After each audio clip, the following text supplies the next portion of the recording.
Welcome, Toastmasters and guests. Today is a special event. We are having an open house so we can talk about Toastmasters and our little club, Ventritalks, to all the guests.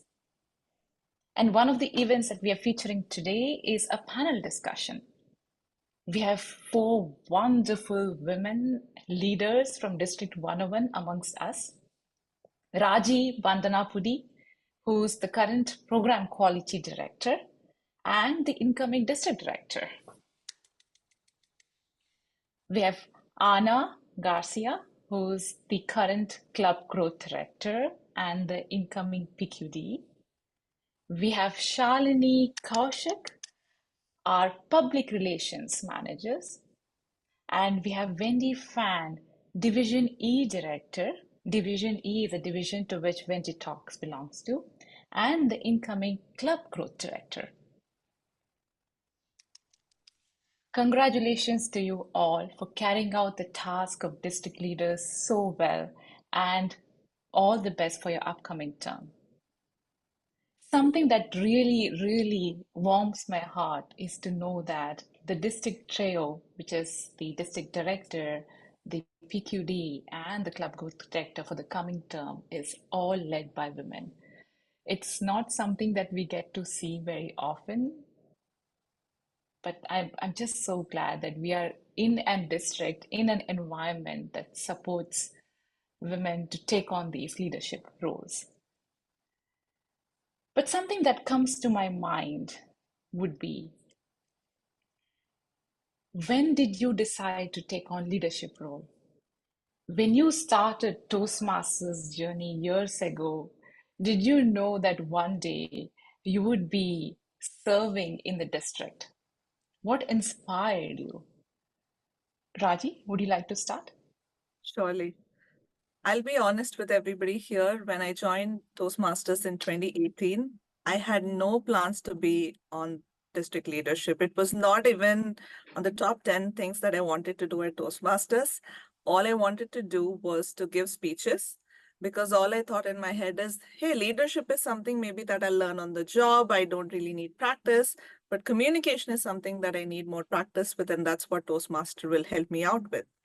And as a new joinee, I was mostly concentrating on contests because that gave me a lot more speaking opportunity, gave me a lot of feedback and evaluation to kind of get better with my speaking skills, my writing skills, feedback on how do I present and stuff like that. So no plans of district leadership.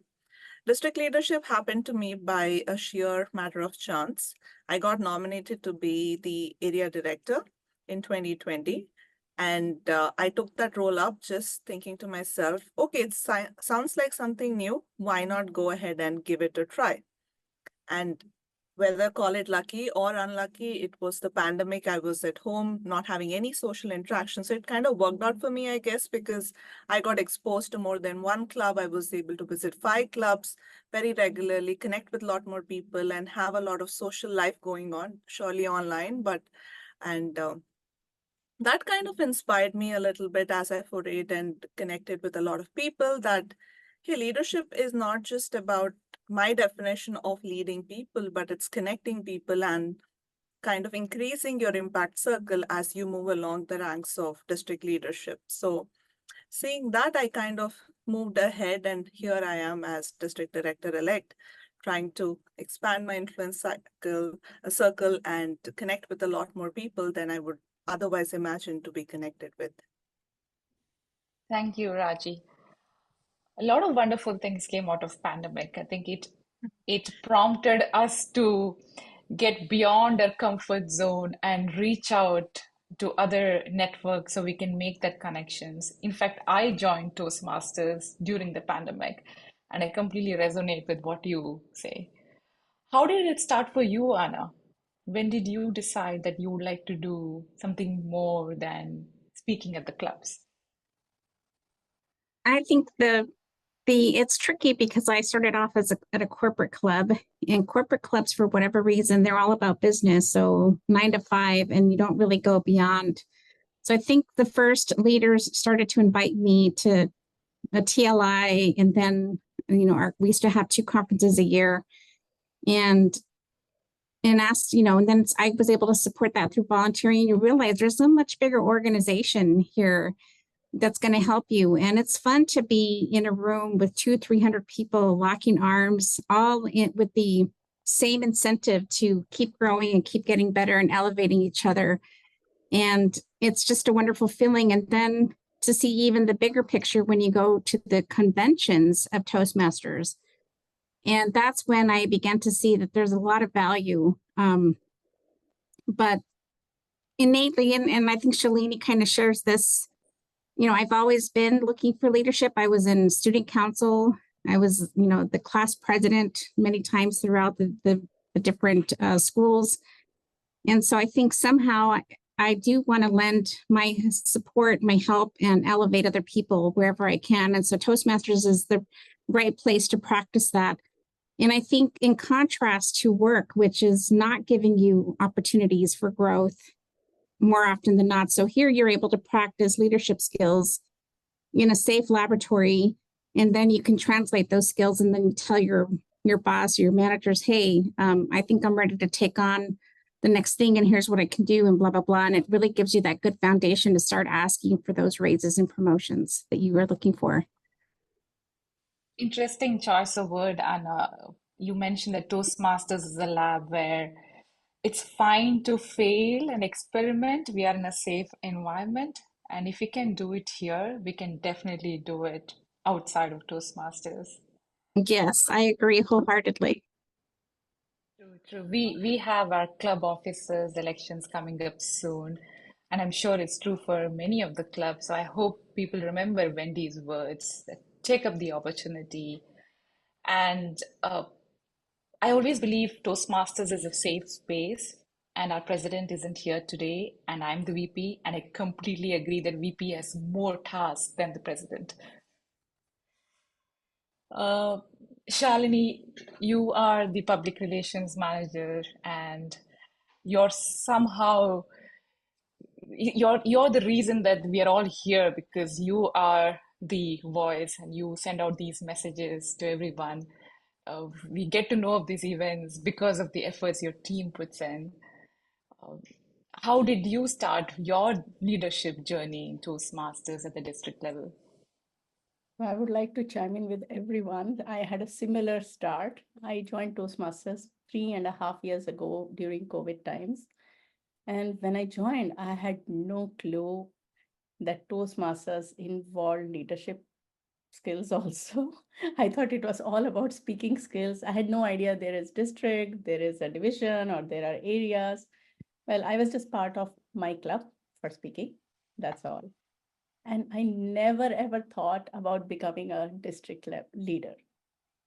But as Anna said, throughout my life, I have always been pulled towards leadership roles, whether it's organizing games in the park as a child or taking up initiatives at grassroots levels, becoming PTSA president, etc. My tagline has always been make a change. So as soon as I joined Cupertino Toastmasters in 2020, I took up the role of VPPR. And when my club members saw the results of my work, they inspired me to go for the PRM role in the district. That was the first time I had heard that there are such roles also available. And in fact, I would like to thank Ray Lu, who literally pushed me towards this role. And he said, oh, you have to go for it. You are perfect for it. I was like, really? Do you think I would be able to do it? And I took up the challenge, and here I am learning and growing every day. It's been an exponential growth. And I'm glad that Toastmasters gives us these opportunities to grow. Thank you, Shalini. The underlying theme that I've heard from all of you is we need to have the drive to make a change, and we need not be perfect. There's always a starting point, and we learn and grow together. So it's fine for us to try something new, and there will be support. And to our guests, I would like to tell you that I have met these four women online, in person. I have reached out to them one on one, and they're just the way you see them today. They're always ready to provide advice, help, or point you in the right direction. So thank you so much. It's you inspire me, and I wonder how you do it. I I have two little kids at home, and half the time my showers are less than 2 minutes, which makes sense during the drought. Yes, it has to be, but it amazes me how you're all well composed. I remember there was a Friday evening meeting, and I was telling Anna she looked so well put together, and I was in my PJs. And Anna, you're a mom of three boys. Like, how do you do it? Like, what impact does your personal life have on Toastmasters or vice versa? Thank you for that question. The good fortune that I have right now is that my boys, all three of them, are now officially in their 20s. But yeah, I would say if they were much, much younger, you're balancing a lot more time and attention. But through my efforts in Toastmasters, and they get to be, sideline participants in these meetings, and they get to hear me. So they're by osmosis, they're learning about Toastmasters and how to communicate. And they'll even come tell me afterwards, oh, that was a good speech, or you could have done this, or you could have done that. So I get a lot of evaluation from my three boys. But I would say anything that you're trying to accomplish or put your time on obviously requires support from those people around you.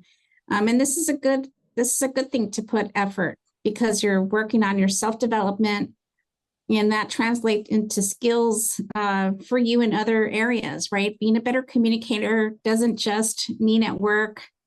It means also at home and with your friends and with your family, your extended family. And so anywhere that you can make improvements in communication is definitely worth your time. And I think that that's where my family kind of recognizes that this is a good use of my time. I'm sure if I wanted to spend time watching birds or something for hours at a time, or golfing, not trying to knock any golfers in the room, but it does take about 4 or 5 hours, of me time when you're out golfing. And so sometimes you hear that the spouse or the kids, like, do you really need to spend that much time away from us? But they see this as a good thing. And that's how I'm able to do it. But you might have to wait a couple of years before you start to see a little bit of your parenting alleviated so that you can concentrate more on yourself. Definitely, Anna. I mean, kudos to families and kudos to sisters who are here today at their brother's invitation. And I definitely practice my speeches on my kids, and I get some good feedback from them. If they are not laughing, that means my joke isn't landing right. I know. Uh, as I mentioned earlier, it's wonderful to see you all here. It's great to have women at the table. Uh, but how can we inspire more women to take on these roles? Shalini, do you have any thoughts on this? Yeah, definitely at district level or at club level. I would suggest actively encourage and nominate qualified women for leadership positions. This shows how Toastmaster recognizes the unique strengths and perspectives of women leaders. Also, actively seek out female speakers and moderators for district events and workshops. Establish a mentorship program that pairs aspiring female leaders with experienced Toastmasters, whether they're male or female. I would also suggest to regularly showcase the achievements and speeches of female members of the district and at your club member. Also, last of all, consider offering flexible leadership structures or shared roles to accommodate various needs and schedules of our female leaders. It involves a lot of time management skills. So yeah, that's it. Definitely, Shalini. I think mentorship is the key, and I would like to give a quick shout out to the mentors I've had here, Margie, and when I first joined, Philip and Srinivas and Pradeep. They've always given me feedback, and I would like to give a shout out that they have been my allies in the journey for the past 2 years, and it wouldn't have been possible without them. Wow, Wendy. I completely agree with you. Irrespective of what we are professionally, maybe we are an engineer, a doctor, a teacher, a realtor, I can't think of a profession where communication isn't key.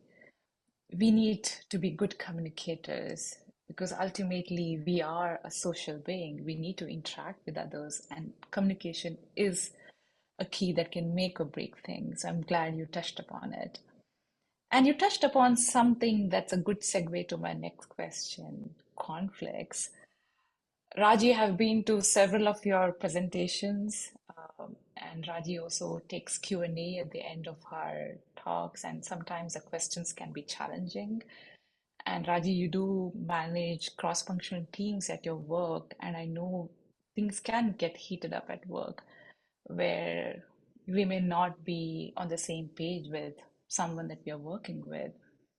How can we communicate and get across our message clearly without alienating people or upsetting them,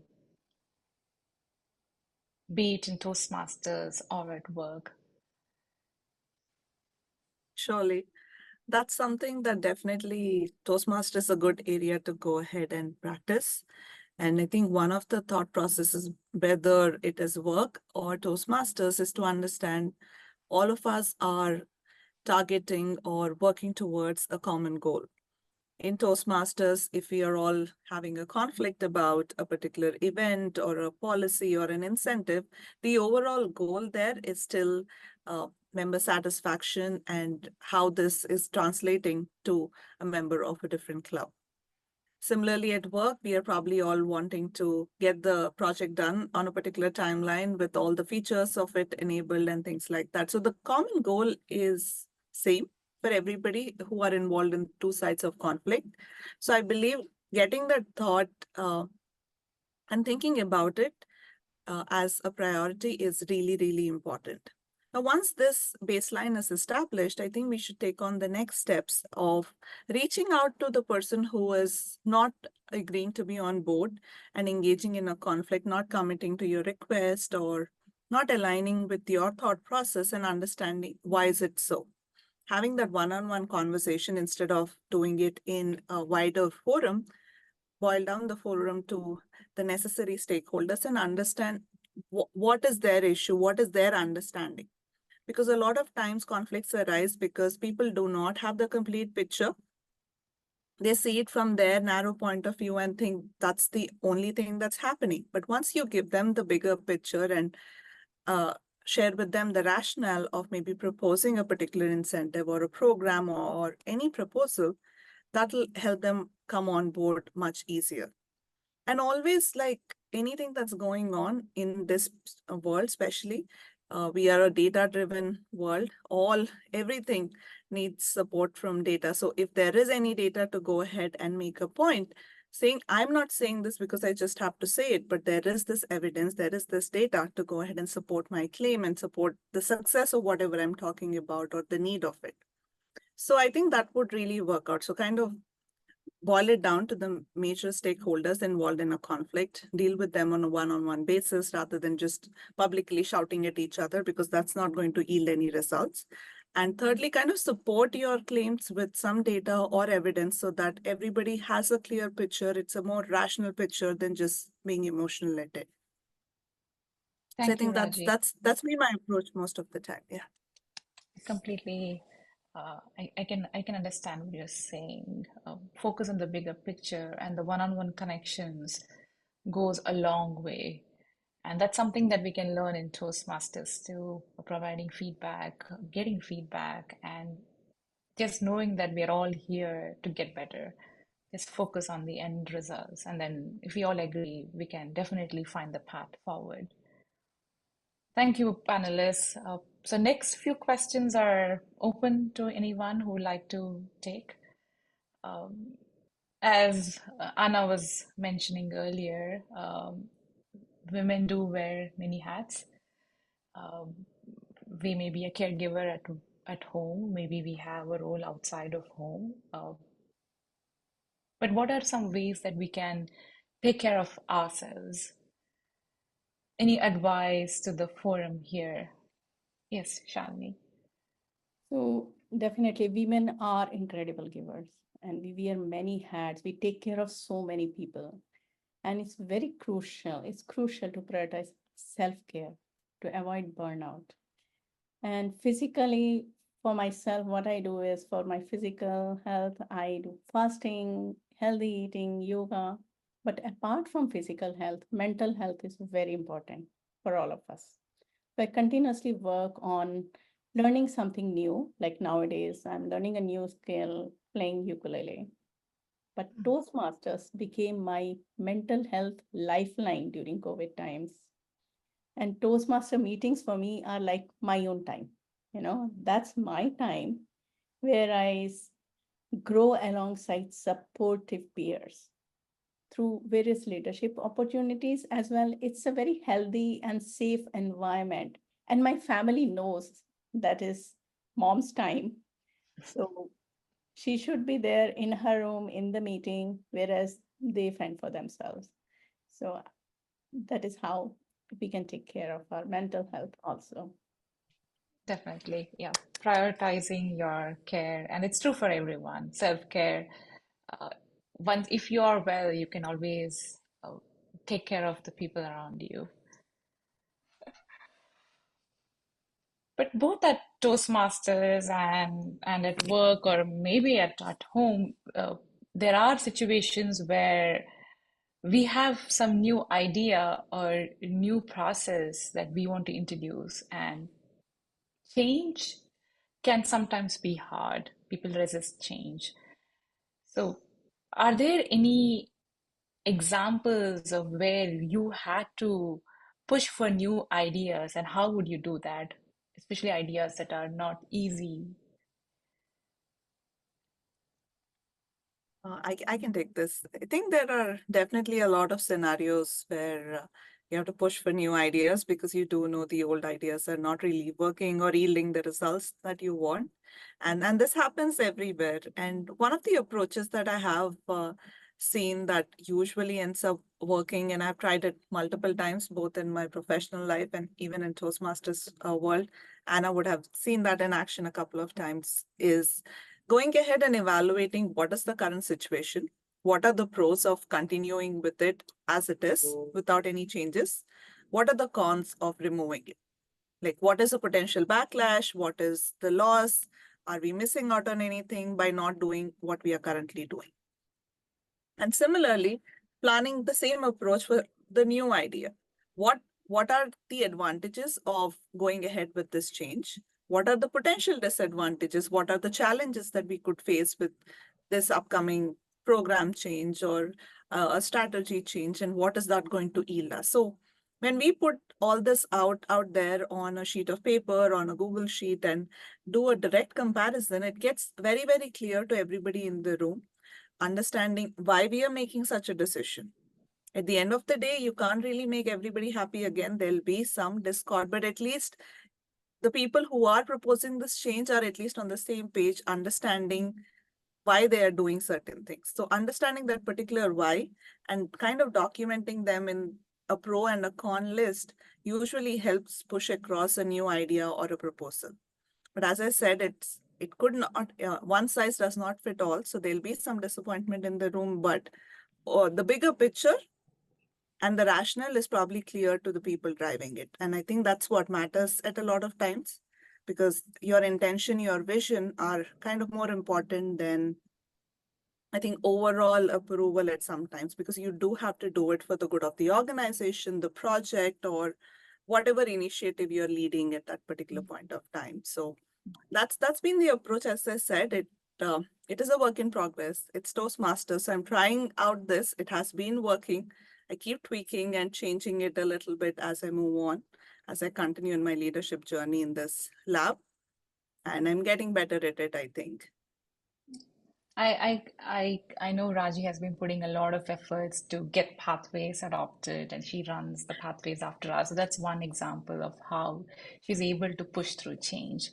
Now we're a little pressed of time, so I'll start with Anna for her final thoughts. And I need any thoughts on to the audience here who want to take leadership roles and also getting more women in. Awesome. So thank you so much.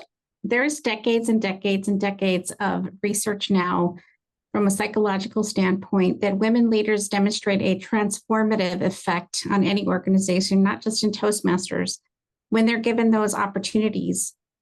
And the reason why is because women epitomize a lot of the things, and they often take the role of transformative leadership, which is a leadership style, instead of authoritative or some of the other leadership styles. And what I think that just kind of demonstrates really is that if you give anybody an opportunity to have a seat at the table, then it just strengthens everyone. So it's good that we've been able to see this through a women's lens, but I would invite everybody to also think about being inclusive, no matter what the gender, no matter what the culture, et cetera, et cetera. Let everybody have a seat at the table. Now, that's what's beautiful about Toastmasters is that we all can and sink our teeth into leadership. And I would say that if you are given opportunity or asked, somebody sees something in you that maybe we don't see in ourselves, they have the confidence in you that maybe we don't have in ourselves, say yes. And don't just say yes, but say yes, yes. Back to you, Yes. Prajna. Thank you, Anna. Shalini, quick final thoughts. I would say believe in yourself, make a list of your accomplishments and go through them whenever you doubt yourself, and take up leadership roles and see yourself grow exponentially. You will learn to believe in yourself and your abilities as you overcome your fears, and you will become a more confident leader. So take up the challenge and go for that role. Thank you, Shalini. Wendy, your advice for us. Just try it. Be open to possibilities. I would like to quote today's theme: think, do, and become the leader. Thank you. Thank you, Wendy. Raji. I think three of them already said it all. It's just like if somebody asks you to step up to be the club officer this coming term, just say it. Even if you don't believe it at this point of time that you can do a good job at it, even though say it. Say yes and sign up for it. You'll have all the support within your club to make you do the greatest job that's possible for that role. So go ahead and say yes and take on this challenge and believe in yourself that you will go ahead and do it. That's all I could say to everyone here in the room. Thank you, Raji, and thank you all the panelists. We have to believe we can do it, and don't just say yes, say yes, yes. Thank you so much.